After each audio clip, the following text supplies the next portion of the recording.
Please subscribe now for all new PMR uploads. I thought I'd make a quick extra video while I've got this reel apart on how to tune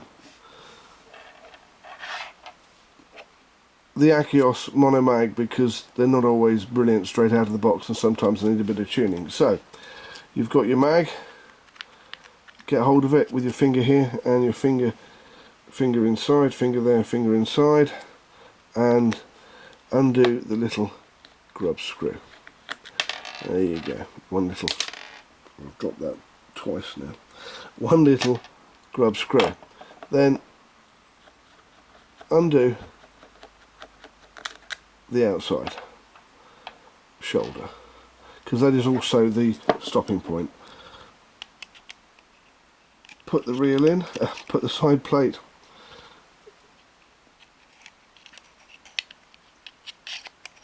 on the reel, like so.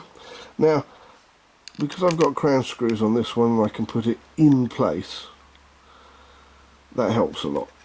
And I will not just use one, but I will use all three of these, because it does make a difference in having it in exactly the right position. Now, clutch is in. This is free spinning, a little bit of sideways movement. Now, what I'm going to do, first of all, I'm going to wind that bit in. There you go, so that's actually touching the spool. And the spool is absolutely dead centre. Okay. Now, that's touching the spool. So, I'm going to wind it out just a little bit. Now, if you want that on full braking, that would now be on full braking. Give you about 2 seconds, 3 seconds. Maybe a little bit more. It is only a monomag, guys, and this one is a highly tuned reel. Okay, there you go. There's a reasonable amount of braking. That's about 2.5, 3 seconds.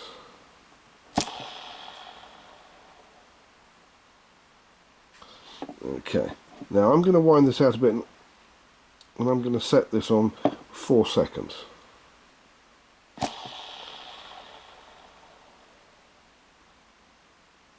That's 4 seconds. Okay, having done that, I'm going to undo this and pull it back off again. And the way you can check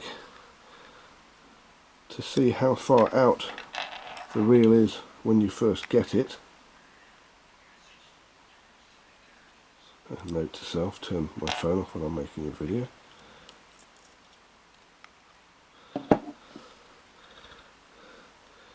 There you go, that's just inside the lip, as you can see there. Now, when I actually got this reel, it was about there. It was way, way, way off. Now, get hold of the inside of the reel, the inside of the mag, so it does not move at all. Take your outside collar, put your outside collar back on the reel until it stops. Take your grub screw, which is your locking grub screw, and put it in. But don't tighten it up yet. There's one other thing that you need to do. There's a little hole, I don't know if you can see that. If I can zoom in.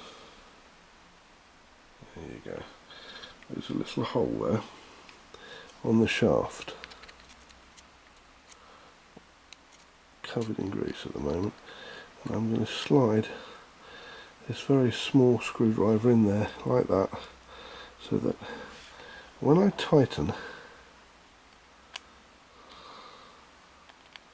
focus, it will focus in a minute. There we go. When I tighten the grub screw, it wants to make the inside shaft turn. We don't want that. We want this to be able to tighten right up without having that shaft turn. So we just slide that in there just to hold that. Now if I do that, you can see it's just inside the lip like that. Now that's about a 4-second startup time, and it was about 2.5 seconds if you used the full braking. You can use the full braking and then wind it out, but the more braking you use, the more braking it'll have when you wind it all the way out. And as when you're field casting, the first thing you do after the cast is wind it all the way out. You want the minimum amount of magnet interface at the point where you've wound the magnet all the way out. So now I should have about a 4-second startup time. I'm Jamie, thank you for watching PMR, Pimp My Reel. We'll see you next time.